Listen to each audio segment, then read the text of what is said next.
All right, time now for me to take the stage and let's talk about my banner. What are we talking about today? We're talking about punishment, retribution, and cruelty. I'm going to tell you a story that if you haven't seen already is going to blow your mind. Well, police in Adan have opened investigations into an assault case that has left a 21-year-old gentleman with severe injuries. Mohammed Yakubu was subjected to severe beatings and electric heater burns in an attempt by the community to extract a confession that he stole some money. This was after he had been accused of stealing that money. Take a look at this and then we'll continue from there. He take heater. One name who is the one who is hammer. He take heater and hit my whole of legs. And they take rice cooker and hit my stomach. 21-year-old Mohammed is in great pain. This follows a terrible assault on him by 3 of his neighbors at Cruelty, a town at Adan in the Greater Accra region. The JHS2 students serve as an errand boy for the 3 men who allegedly tortured him. They plugged in an electric heater, tied him up and applied the searing heat to various parts of his body, all in a bid to get him to confess to stealing the CFA equivalent of 12 cedis. In spite of the pain and torture, Mohammed insists he is innocent of this particular theft of 2,000 sefa, even though he admits stealing some coins in the past. The one who called me say I should go and fetch water. Say I should go and fetch water. When I went to go and fetch water, and I rather take his coins, I want to ask him whether he will change it for me. I forget. I couldn't ask him. Now tomorrow, Thursday, he said his money lost. Paper, D-mill. How much? How much? D-mill 3. D-mill 3 sefa. Paper. Okay. And coins. It's the coins I take. In the name of God, I didn't take the paper. I couldn't see the paper at all. And what did he do to you? He didn't do anything to me, but the 2 guys, one named Hammer and one named Ivare, they beat me and they tied my hand and leg. And he take heater. One name the one who is Hammer, he take heater and hit my whole of legs. And they take rice cooker and hit my stomach. And he take knife. He said won't kill me. When they later realized Mohammed was innocent, the chiefs and elders of the Zungu community in Cruelty gave him 5 cedis for lunch as compensation. All this has greatly angered Mohammed's uncle, who found him traumatized in a room which he had locked himself up. On Wednesday, 2 gentlemen, one Iberi and then Hammer, they came to him that he stole their money. So when they took him to the house, they tied his hands, and then one of them used electric heater on his body. And what they also did was that they tied his mouth so that he wouldn't shout. So immediately I went to the chief, the Zongo chief, to find out from him whether he was aware of this incident, whether an incident of that sort happened. And then he really confessed that truly something happened, but they weren't too comfortable with it. So I asked him what action did he take? He said, well, when they spoke to him, they said sorry, and that was it. So I asked him, is that all? No action to take him to hospital.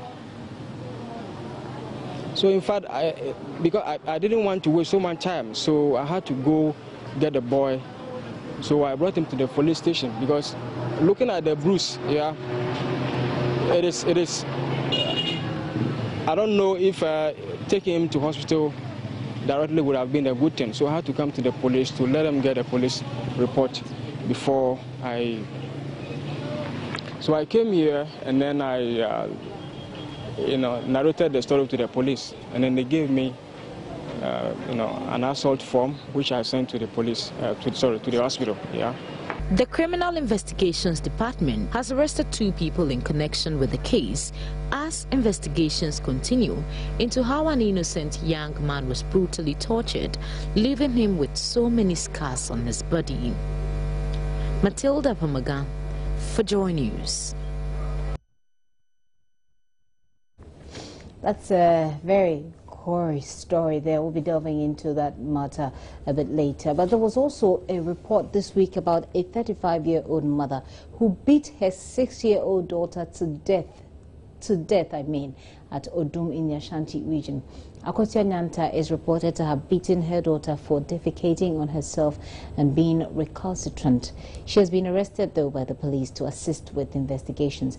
A local reporter, however, said that the deceased has always been described as disrespectful, but definitely not justification to be beaten to death no matter what.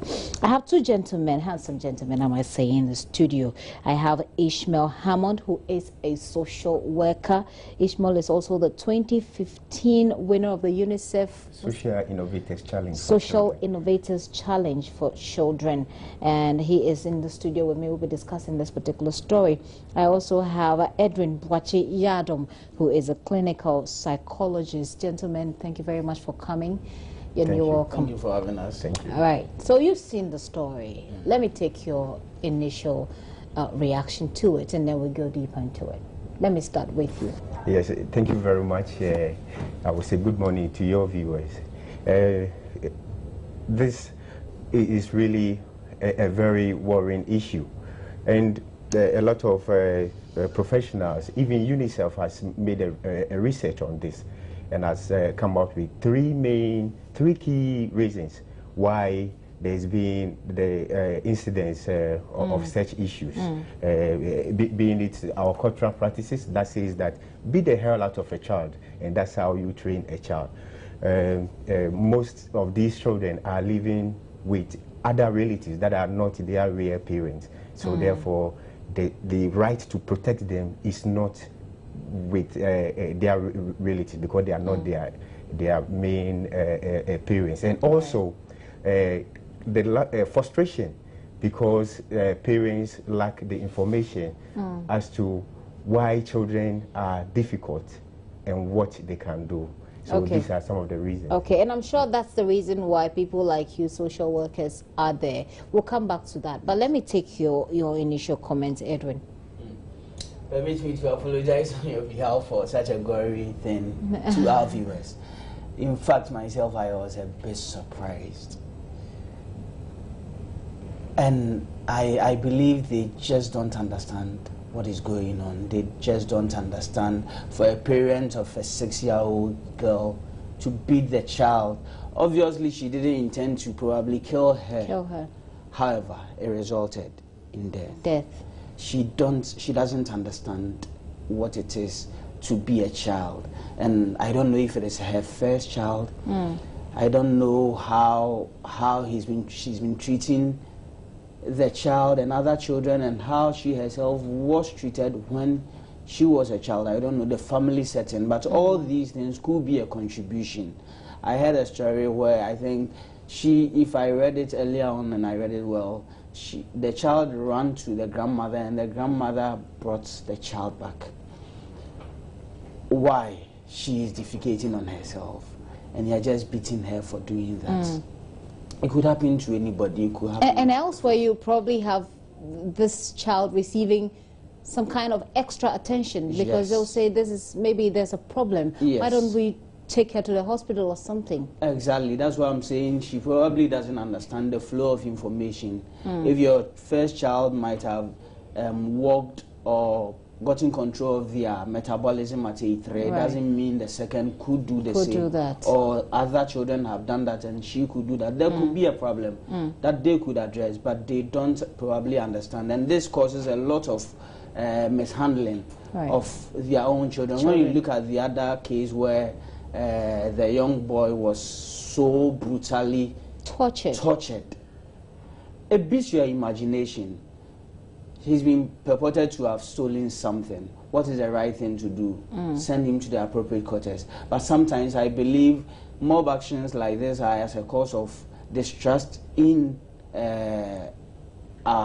our justice system. The justice systems. So, for instance, you reported that it's actually the chief who and the elders who gave him 5 Ghana cedis. Yes, and they're actually looking at bringing the case out of the police station. Yes, because in the first place they didn't want it to go there. Meanwhile, they are the elders who should have reported in the first place, or even if not reported, and there are punitive measures they should have addressed that, but they didn't. Right. So I think basically people don't understand what goes on, and they've also lost trust in systems that protects their rights. Right. We'll come back to you, Edwin, but let me come to you, Ishmael.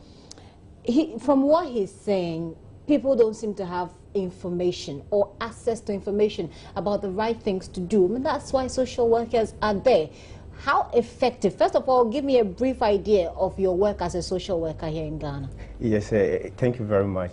Since 2009, I've been advocating for better learning support. Not you specifically, but about the social work. How does it operate here in Ghana? Okay, thank you. You know, the 2 institutions train social workers. The Department of Social Welfare has a training school where it trains social workers, and then the University of Ghana, the social work department. Still, Ghana is growing for us to get to the point to recognize the work of social workers. Our role in society is to promote social change, problem solving in human relations, and the empowerment for people to enhance their well-being. We are getting there. Sometimes when you tell people I'm a social worker, they ask you what you do. Exactly. There's still the social workers still need to be empowered. So by way of you empowering people, what are some of the things you are required to do to empower them and to give them that information they need? Yes, me for instance, I am specializing in rehabilitation. Okay. For instance, when children cannot perform well, or children with disabilities, I give information to parents and teachers and the general public as to what to do, which referral points to go and get help. So a lot of specializations are in the social work field, but then they need the equipment, they need the vehicles, they need the logistics. Support. The logistics are not there. Yes, and support to work. It's interesting. Yes. Let me come to you again, Edwin. Edwin, for a mother, you've given us a bit of a background as to how some of these things can occur, that the people themselves may have been exposed to some kind of similar treatments, which is why they end up meting it out to other people. Let's talk about this gentleman who has been tortured. Okay. I mean, it's difficult for me or for any normal human being maybe. You can only slap somebody when you are angry. So I find it difficult for somebody to look at a heater that is, you know, has power in it, and it wasn't just once, it wasn't just twice. You could see that it spread all over his body. What is the psyche of a person who metes out this kind of punishment to another human being? Great. First of all, you should know that they were in a mob. They were at least more than one person present. 2 of them. Doing that, 2 of them. Yes. So whenever there are more than one person in an activity, there is some form of social coercion, there is some form of shared responsibility. So one knows that whatever happens, I'm not the only one to be blamed for that. And it kind of confuses our judgment, it impairs our judgment. I know that I'm not the one, I know that there is another person who could be blamed for what is happening. Most of the times when you look at, say you go and meet someone lying on the floor with blood, it becomes very difficult for one person to approach the person and bring the person out of but if there's more than one person, there are more people, as soon as one makes a move, the others go to support. But I find it a bit difficult to accept this within the context of 2 people, one person holding a heater and saying that I will show you, you know, and actually putting it, and then a mob, let's say 5 people, I move, the other moves. I find it's easier for me. Then we wouldn't even identify who did it. Okay. But for 2 people, you know very well that I've tied up this guy and I've taken, it's an individual thing, isn't it? It's not really an individual thing. Like you said, there are 2 people, and for them, 2 could be enough to attract more. And so probably if there were other people present, they would have come. Not necessarily to the help of the sufferer, but to come and continue what is going on, because the perception is that the guy has stolen, so he has breached some social trust. Okay, so he has stolen and he must be given justice, instant justice. That is what is causing this problem. They think we can go ahead and do it without any repercussions, but little do they know that whenever the law catches up with them, it's going to deal with them. Also, they are not so sure of the fact that they probably didn't even think of using the heater, or the heater causing such severe damage. Seriously? Like the child, the mother who killed. Is that some kind of mental disorder? No. That you're not aware that you're holding a hot metal and you don't think it will hurt the person? Apparently, all of these result out of anger, and anger is in stages. I'll come back to you. It's a very interesting way you go about it. But let me come back to you, Ishmael. He's spoken about the people doing this to this gentleman, not even thinking of the repercussions, not even thinking that it will come out, and the fact that other people may have come on board not to help this gentleman, but actually to aggravate his plight. How effective is the work of social workers actually in this country? I mean, if you look at the situation, it's like this gentleman is left on his own. He has nobody. But the system is supposed to take care of you. So is there a way that social workers are effective in cases like this? Yes, thank you very much. And it is equally right. But before I come to is there a way, I will say that, it's the lack of information. And sometimes when you are dealing with children that are quite difficult to handle, you get frustrated. That is why, we are here spreading the information, creating awareness that when you have a child that is is depicting behavioral difficult, like stealing, don't just attack the behavior. As we speak currently, 3 out of every 4 children between the ages of 2 to 14 years are abused daily in Ghana. The abuse or the violence, as we saw in the picture, takes the form of physical abuse, like hitting the head, burning, or psychological, calling them lazy, stupid. That's an alarming statistics, which tell me that the social workers, whatever, or the social work in itself is not effective here in Ghana. Social workers are doing some work now, but they can do more. And what we have to do is the coordination between government agencies. Recommendations are that agencies or social workers and other professionals like the DOVSU need to be empowered. Only about a quarter of all child abuse cases are reported. It means if they are not reported, social workers will not even get to hear of the story, how much more to offer help. That's why I asked how social working, being a social worker in Ghana, how do you really operate? Is it that I know elsewhere there are people who are assigned to communities and they go checking on people in the communities to find out. Maybe if there are people coming around to check on these people all the time, these 2 gentlemen would be a bit apprehensive about using, that form of punishment on the gentleman. Is there anything like that in Ghana? The Department of Social Welfare has the structures, has everything from Accra to Tamale to Bolga. The structures are there. What I am saying is that is the empowerment. People need to respond to issues of this. People become more reactive because they say it's a social norm. Once you don't beat the child is going to behave like that. But do you go round to homes to check on children? Is that a thing you do as social workers in Ghana? I can speak for myself as a social worker. But we want to know whether it is standard practice. Is it something that, even if we are not doing it, we know that at least, because in Ghana we have an issue, we have problems with implementation. And so even if we don't do it, do we have that standard that says that, okay, as a social worker, you went through training. Yes. Were you told that as a social worker, this is part of your work? You're assigned to communities and you go to check up on children or people, vulnerable people in the society. Is it part of it? No. It's part of it. The structures are there. But as I said, we could do more. But you don't have the logistics. Yes. Really, yes. really pathetic. Let me go to Edwin. Edwin, this is really pathetic. So let's try and see if we can. Is there a way that, as a clinical psychologist, you do? I'm sure you deal with such cases. Is there a way that we can help the social worker? Good. I mean, talking about working on the psyche of people like this. And when you were drilling him, I wanted to come in and say I wasn't drilling him. I'm just looking for answers and solutions to our problems.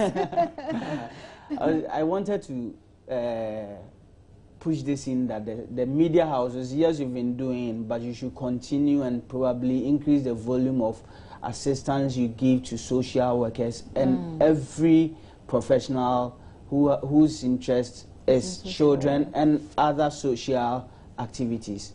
You're asking if there is a way we can support them, right. and I've given you the media support that can be given. From my perspective, maybe let me give our viewers this information, that anger is quite normal, it's quite acceptable, but when it is not managed, it could aggravate to seriousness of the problem. And when you are too much angry, you lose your sense of judgment. So maybe there is a free consultation. But it's not complete. It's a free consultation, but it's not complete. And what that's should what you I'm do? about saying. What are some of the things you can do? When you are very angry, like I said, you need to manage it. Else you will do things you never would have thought you could ever do. Exactly. What should you do? And then, unfortunately, if you are popular like yourself, and you commit such a thing, it comes out quite boom. Okay, so this is what we do. Taking a very deep breath. Because when you introduce oxygen into your brain, it relaxes your brain and it gives it more energy to, to kind of make you reason better. Okay, there are other methods that could help, like drinking water. For me, it helps me. When you're angry? Yes. But would you even have the presence of mind to go for water? You should try. It's possible. Okay. That's why you don't have to be excessively angry before you act. Sometimes we have passive anger. Passive anger can be misled. You may think you are not angry, but you are angry. Passively, you are angry. And so all these must be taken into consideration, and attention should be given to yourself. You as an individual should know yourself better. Because if this is not handled, it will cause children, like now the child is lost. All right, I'll come back to you gentlemen here in the studio with me. Let me go over the telephone line now and speak with Dr. Eugene Dodoi. He's a psychiatrist with the Holy Trinity Hospital. Hello, sir. Thank you very much for your time here on the AM show. Yeah, hello. Good morning. Good morning. Thanks for your time again. But we're just discussing a story about this gentleman, a 21-year-old who has been accused of stealing 2,000 sefa, which is 12 cedis, equivalent of 12 cedis here in Ghana.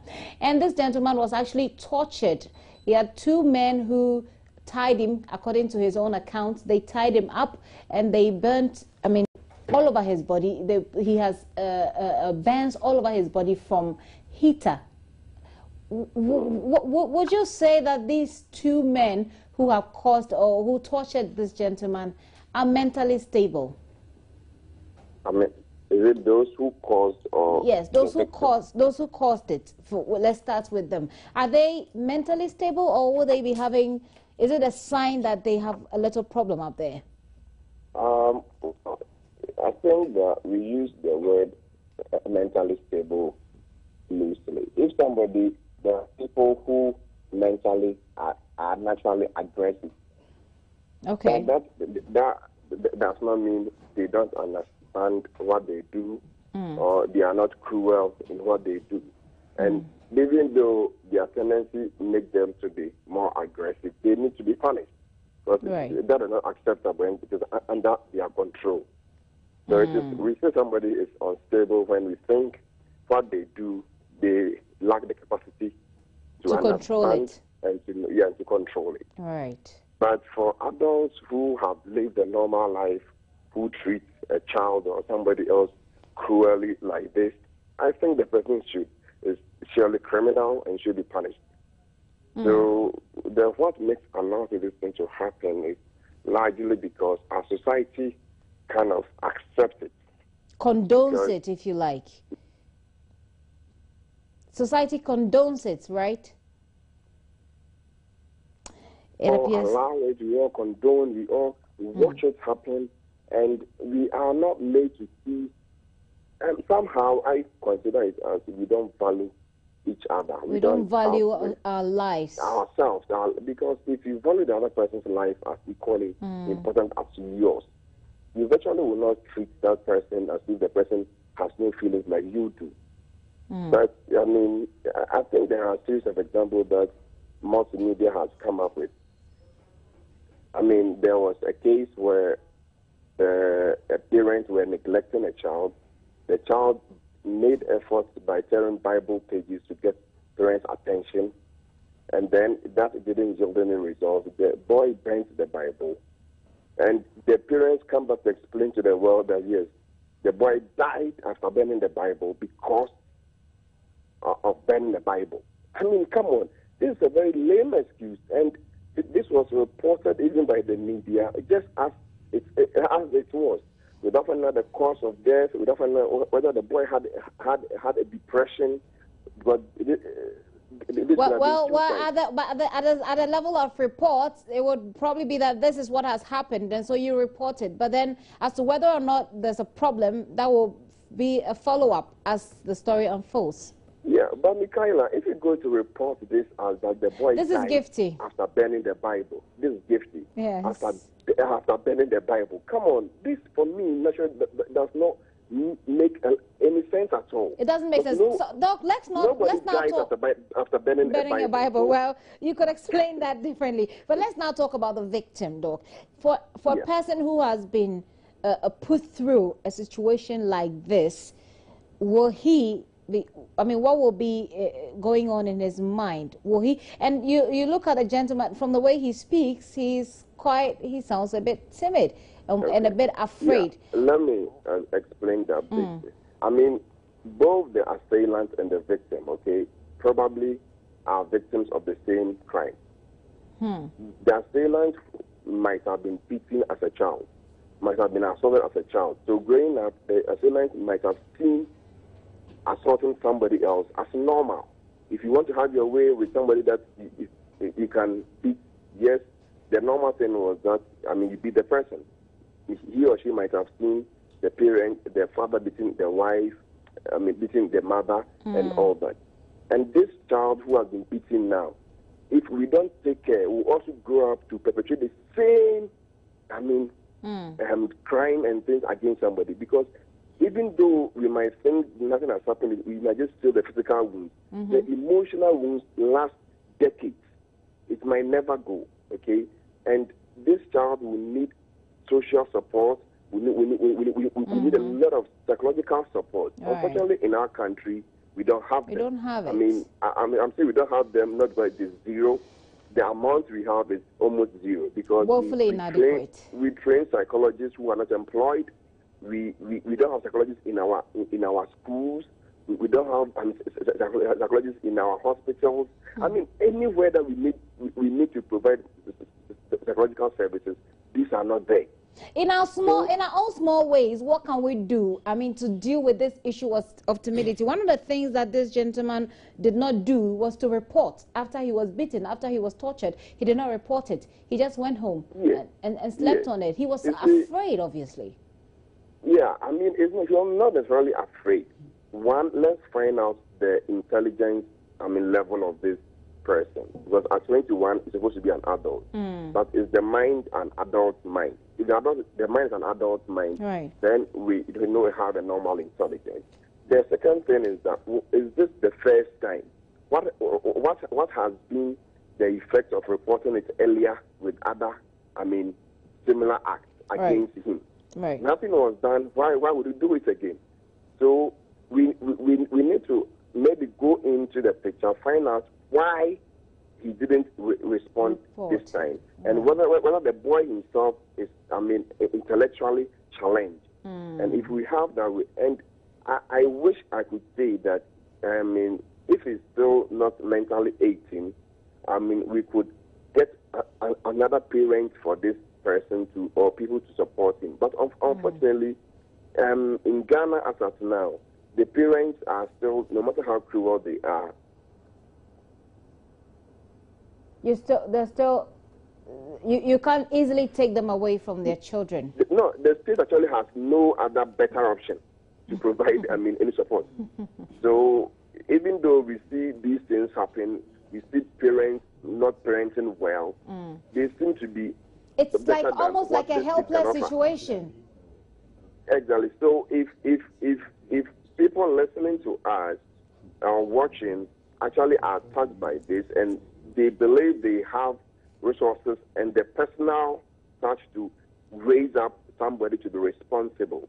Because, I mean, I've seen many cases where if only we had somebody responsible enough, the child could have turned out to be a great adult person. I mean, and we watch on and adults perpetuate such assault and, I mean, such cruelty to children. Yeah. And unfortunately, I mean, you can. I think there was one news item on your I mean, your multimedia. There was a news item about a child being flogged in class. Yes. And being and a child being humiliated. Right. And this is pathetic. And I have given talks to churches about these things. And when you talk about not flogging a child, they think that we are preaching. You're pampering them. Right.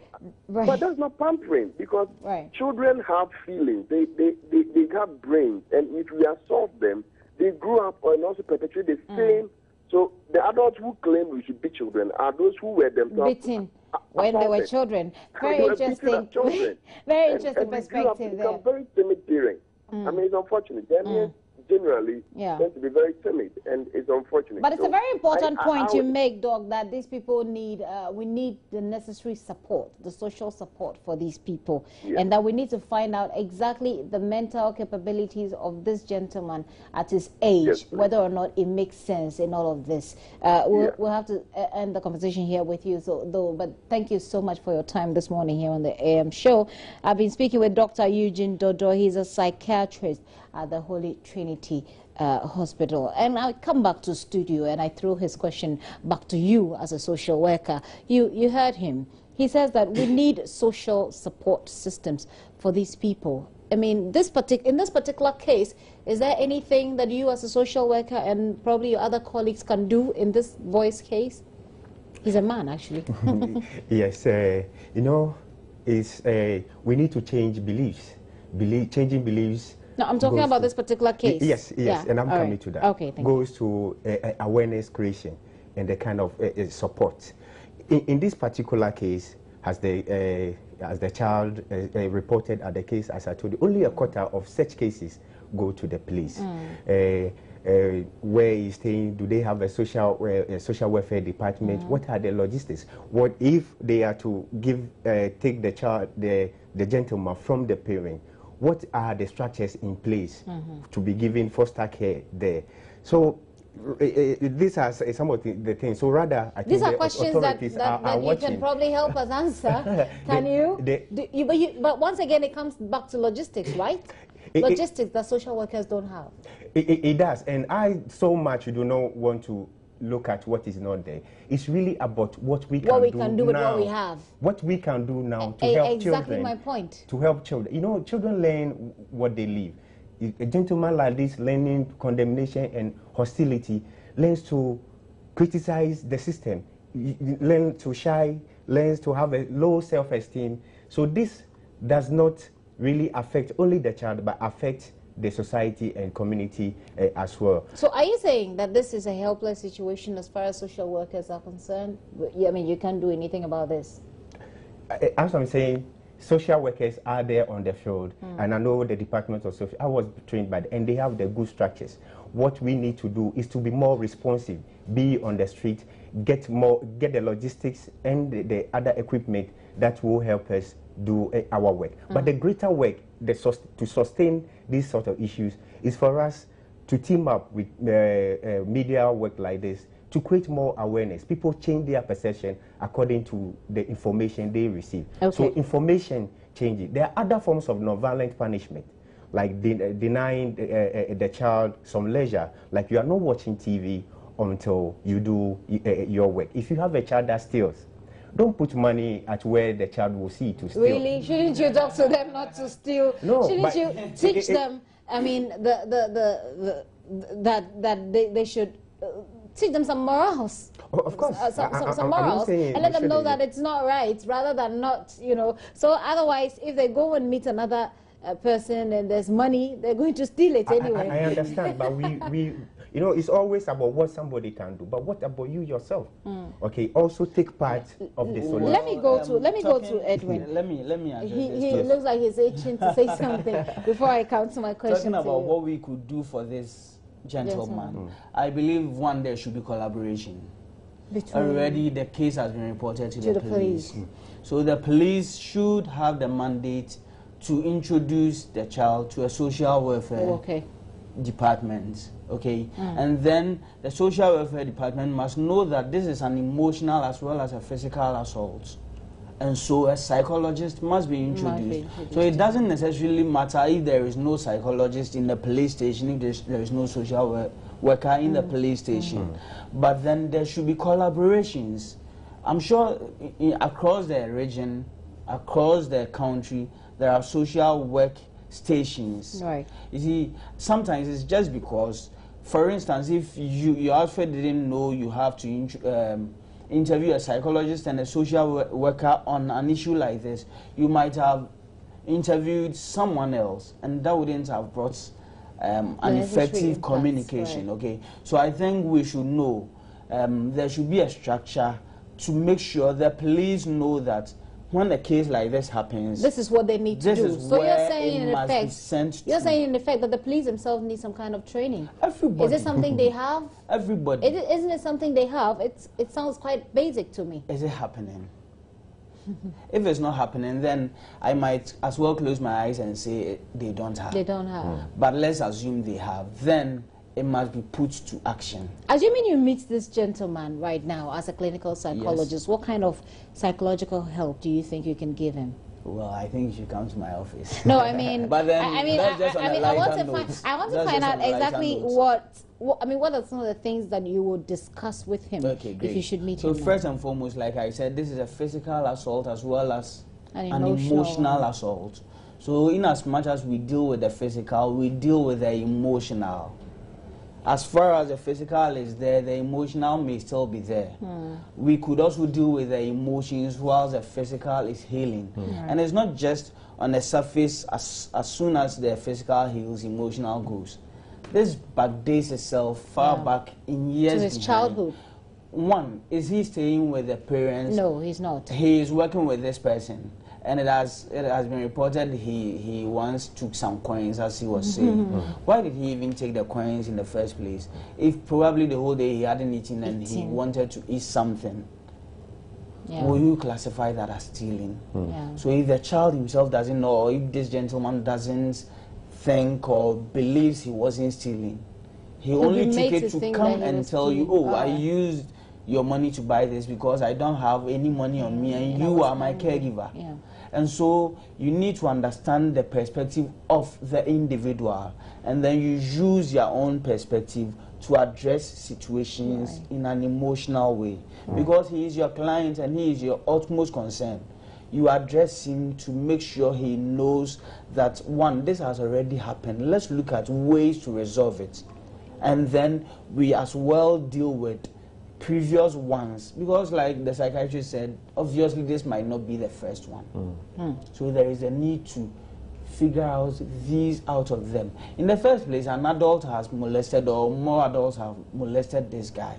What is the indication they may even trust you? So first you win their trust, and that is a technical aspect of our field that you need to come to our office. You're very interested in coming to the office, aren't you? It's necessary. But in terms of, when the update to this particular story is that the elders in the community, yesterday I spoke with our correspondent, and she said when she went there, it sounded like it's a normal thing in the area. I mean, if we say that this boy is a bad boy, he steals and all of that, it's quite a normal thing. Will that in any way affect this gentleman's, the one who has been tortured? Would that affect him psychologically in any way? First of all, this case was not reported, and I'm sure that this is the first time he's coming into the limelight, the media attention, the police is coming. As a young man, will it have any effect on his psyche? It would have an effect on me. It would have an effect on you. It will have an effect on anybody. Anybody at all who encounters such a challenge. The effect, obviously psychological. Now, like you said, it's normal in the society. It's normal in the environment. And that means that it is normal for the adults to be right and the younger one to wrong. Be wrong. Yes. So, arguments-wise, do I get to argue with adults? Do I get to defend my case in the first place? No. How much more going to report? In the first place, I didn't get the opportunity to defend myself. Now, who do I go to report to? If the whole chief of the community is involved in this case, a father figure, who else do I go to? And so you see, children encounter a lot of emotional challenges. This is just one of the things, and it's because it came physical that has been reported. And this actually shapes them into the kind of adults they become. It shapes them. Of course. It definitely shapes them into the kind of adults they become. I'll come back to you, Edwin. Let me return to Ishmael for a little while. Ishmael, let's talk about how persistent cases like this have been as a social worker. How many times would you say you've come across such a case or such cases? Yes, thank you. My work as a social worker, I always interact with children on the street that have left home, the comfort of their home, and they are living on the street. We try to reintegrate them, send them back home, and yet it's like they are so comfortable at home than on the street. How often do you meet such people? Daily. It tells you that children have lost confidence in even their parents, people that are supposed to give them the care and protection. And they are rather living comfortably on the streets of Accra. Everyday abuses occur, and it does not affect only the child, but then the community as well. They lose education, it becomes economic cost to human capacity is lost. So it happens every day. If you had you had all the logistics that you needed, because most of the our questions are not being answered because we don't have the logistics. Basically, the things that you need to work are not there. Assuming you had all the things that like the vehicles, like the structures working properly and everything, what different do you think you would see or you'd want to see in Ghana's social work system? Yes, I want to see the Ghana social work system more effective at the community level, where the district assembly office has a social worker. It's not only about the response, but also about the structures. What do parents and the community members know? That once I encounter this issue, who do I go to? There has been so much polarization about issues at the national level, and we have kind of shown what should be done at the community level.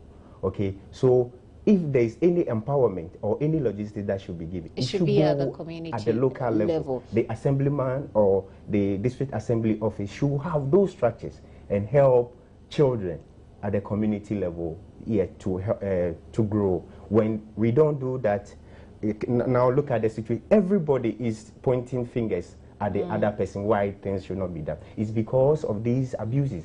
That's why children have lost lot of confidence. And if I lose confidence in myself, how much more do I get to talk about my community and what needs to be done? That's very bad. But Edwin, let me find out from you once again about drawing the line between punishment and being just plain cruel.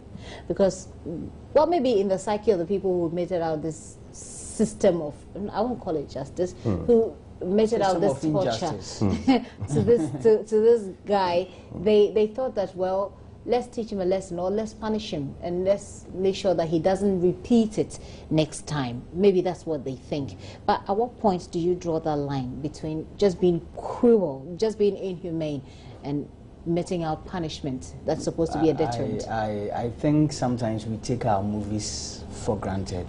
Yeah. Look at what happened to this boy. similar things happen in movies.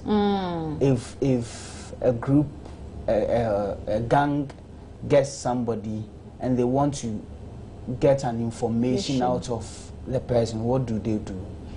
If the police in movies get hold of someone they suspect have committed a crime and they want the information out of them, what do? They torture them. Is that not what is happening? So you think they're watching too much movies? No, I'm not saying they are watching too much movies. But generally, our movies send out a message. I wouldn't even say only in Ghana, but I think even the Western. We create the impression even more in they the are Western normal. world, right? We create the impression they are normal things. They are actually the accepted ways to go. And so if I see and I replicate, am I not thinking wrong? I'm doing something okay? And somehow, the more you see it, the more it's imbibed in you. And you may definitely want to give it a try. If this person steals 12 Ghana cedis, well, to me, I may see it as a peanut, but maybe to them, it's something huge. So let me not even talk about the amount. I'm sure it's a big deal. 12 cedis will be a big deal, because after this, what they did, the elders in the town, when they reported the kids, the elders in the town came and gave him 5 cedis. Of course, they wouldn't give you 15 cedis. That would defeat what you've stolen. They gave him 5 cedis. Yes. You see, so basically what I'm saying is that the difference between punishment and cruelty may be very thin, that if you, and that once again is your intention that you have as you punish. One, we should punish in love if you will punish at all. If you are not punishing somebody in love, you are not punishing, you are just being cruel to the person. Okay. So the most important element when it comes to punishment should be love. And it should be that you want to correct something. Yes. And with this, there are other avenues, other better avenues. That's why I said, if we will punish at all. There are other things as rewarding the good side. Yes. How many times has this guy been rewarded? How many times hasn't he been punished? Okay. Looks like he's been punished a lot more times. A lot more. So one, you can reward or take away reward, withdraw reward. As you do that, it may even promote good behavior rather than punishing. And if you are punishing, know that if you are not doing it in love, you are being cruel. The child has not died. The child has not suffered physical injury. That's why we are not seeing. By emotional injury, you are hurting them bad. Right. What do you say to this? You wanted to say something earlier. Yes, I mean, in full support of what he's saying. Only want to add that the awareness should create that the children should be punished or should be corrected when they go wrong. But then we should create awareness what is violent punishment and what are non-violent punishment. Non-violent punishment are 3 or 4 times more effective than violent punishment. We should know that violent punishment makes the child lose self-esteem, makes the child become a burden to society, and therefore the kind of intention you have is rather not working. But when you go opt for non-violent, like rewarding or taking reward, it creates that kind of enthusiasm in the child that I can do better. So they want to either work at getting the reward or work at ensuring that you don't take away the reward. Yes, so that's better. Yes. Interesting. When you take away the self-esteem from them, they are not bold enough to report that I took your 5 cedis, I took your 2 because cedis. I was hungry. Because they can report that they did it. Because as at that time, they didn't have a cell phone to call you and say, I'm taking, for you to say no or yes. He has done it and he can come to you and report. How many times have you come across such cases? Oh, so many times. A bit of statistics.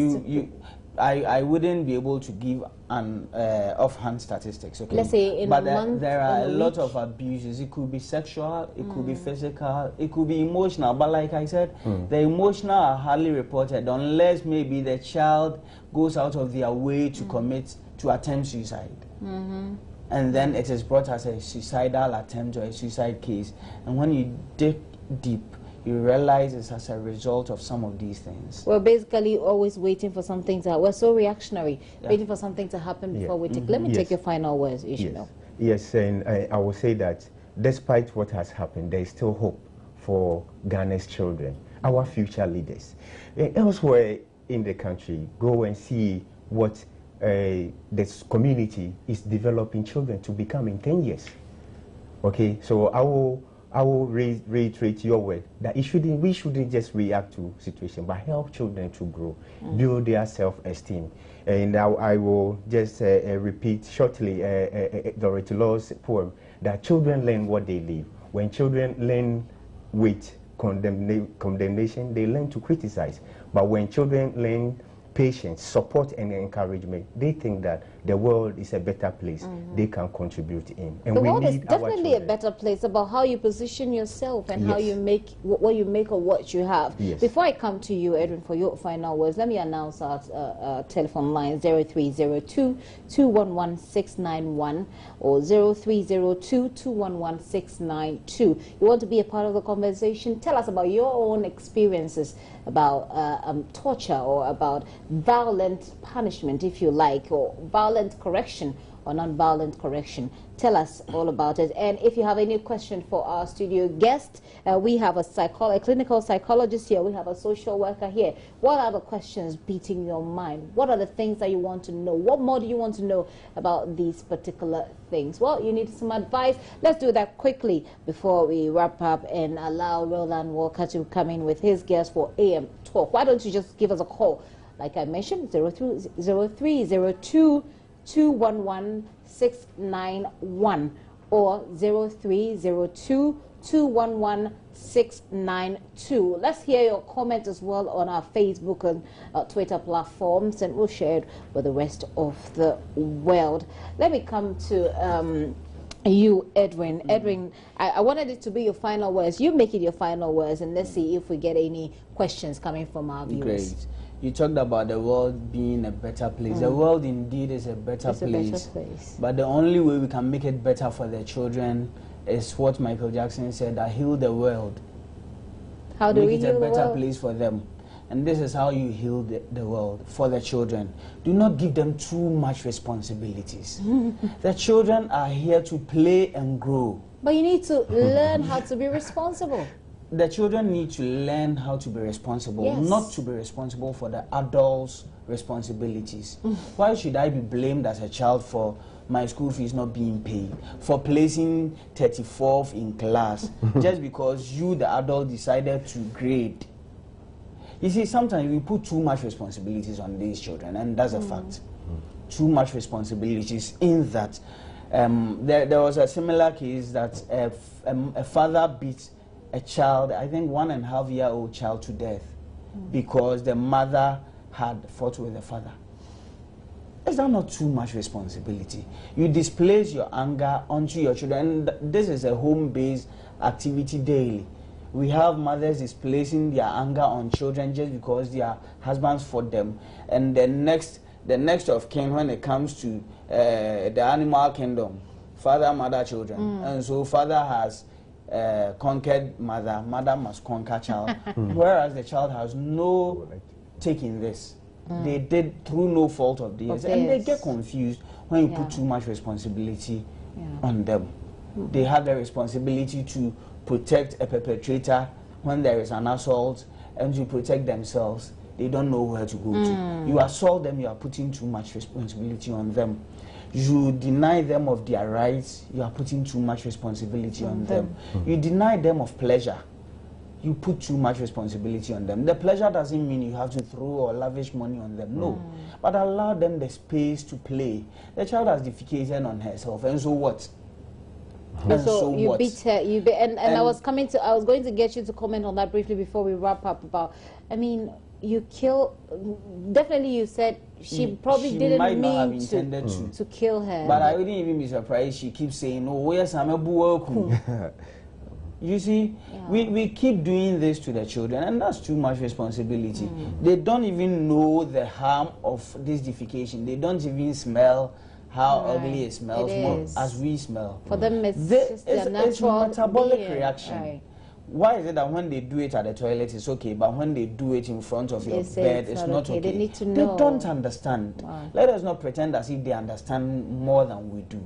I'll give you an example. I met this parent at Kolebu, a hospital. The child was playing on the floor and she wouldn't do anything. The child picks there were some biscuits on the floor, picks a biscuit, puts it in his mouth, and the mother beats the child like crazy. She pulls it out and puts it on the floor again and beats the child. The child will go back and pick confused. it. Confused. What does she do? Why don't you pick those things and throw them it away? Because out of sight for the child, out of sight, out of mind. Okay, so let's not give them too much responsibilities. Yes, let's not give them too much pressure. Allow them the space to grow, to play and to grow. Of course, and to be better people. Play. Yes, right. And to add to that, when children are defecating or urinating, even between 15 or when they should know, it's also an indication that the child is being abused. So this is an indication. Right. I would rather throw a challenge to anybody in the community that calls himself an assemblyman or somebody in authority to be more responsive, to ensure that now where are the community initiatives that is helping children to grow, by the fireside, community debates that ensure that don't blame the government about the sanitation situation in your community. Let's see how we can fix it in our community. And that we should get that response. So I'm urging all community leaders to help children to grow and take We're their unable position. to take the calls right now. We're having a little bit of a challenge with our telephone lines. But gentlemen, thank you so much for passing through. Well, in case you've been wondering, and in case you just joined us, I've been in the studio with Ishmael Hammond. He's a social worker and the 2015 winner of the UNICEF. I need to get that again. Social Innovators Challenge. Social Innovators. Congratulations on that. Yes, yes, congratulations. Yes. Innovators Challenge. For children. Yes. He is the 2015 award winner for that. And I've been speaking also with Edwin Wache Yadom. Nana Wache Yadom. Nana, there's a Nana to your name, right? Of course. Edwin Nana Wache Yadom. He's a clinical psychologist. Interesting perspectives that they brought to our discussion about punishment, retribution, and cruelty. We try to draw the line between, among these three words. We also spoke with Dr. Eugene Dodoy. He is a psychiatrist at the Holy Trinity Hospital, talking about the psychological supports that these people need and the social support that these people need. Why do we do what we do to our children? Basically, the point is there is a difference between cruelty and punishment. Punishment is meant to, well, if anything at all, it's meant to correct. And so if you don't do it in love, then you're just being cruel, something that we definitely want to keep in our, like we say, something that we definitely want to keep with us so that it keeps us going. Let's create more awareness as well about how much of a responsibility we're giving our children. That's unnecessary. We shouldn't give them too much responsibilities. I'm right? Thank you very much for coming through. Interesting conversation that we've had here. Keep your comments coming on our social media platforms. We'll take them and share it with the rest of the world. AM Talk is up next, and you know Roland is going to do his thing with his guests. Please stay tuned.